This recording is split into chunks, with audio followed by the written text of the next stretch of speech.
அனைவருக்கும் வணக்கம்.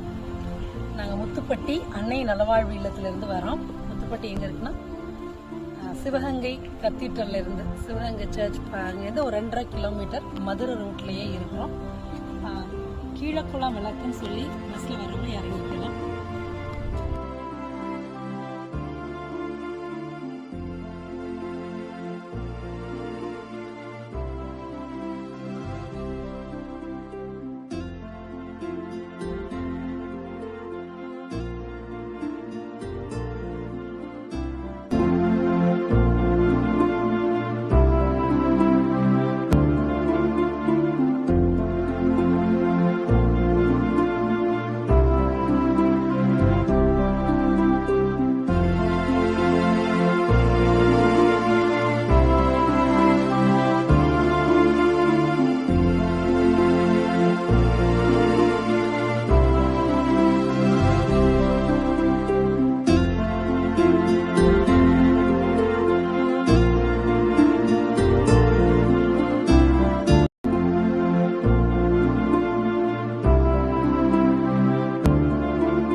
நம்மாழ்வார் ஐயா சொல்லுவாரு,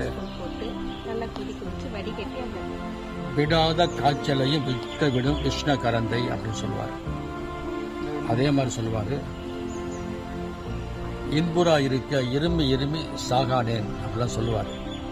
இதெல்லாம் என்ன வெளிப்படுத்துதுன்னு சொன்னா, அந்த காலத்துல இந்த மாதிரி மூலிகை என்பது உணவாகவும் மருந்தாகவும் இருந்திருக்கிறது அப்படிங்கிறது ஒரு உண்மை.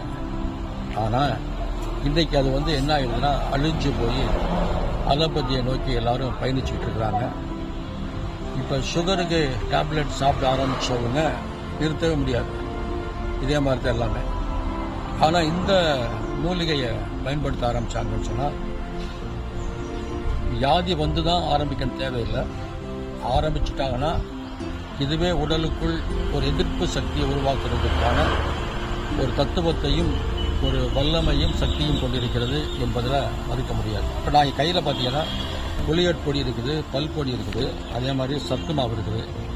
இதெல்லாமே நம்ம அரிசியவும் அதையும் தின்னு என்ன ஆச்சுன்னா நம்ம தேவையில்லாமல் கார்போஹைட்ரேட்டை தான் நம்ம என்ன செய்கிறோம்னா உள்வாங்கிக்கிறோம். அதுக்கு பதிலாக இதெல்லாம் கடந்து இந்த மாதிரிப்பட்ட சத்து மாவு இந்த மாதிரி நவதானியங்களில் உருவாக்கி செய்ய ஆரம்பிச்சிட்டோம்னா, சாப்பிட ஆரம்பிச்சிட்டோம்னா எதிர்காலம் என்பது அதிகமாக இருக்கும்.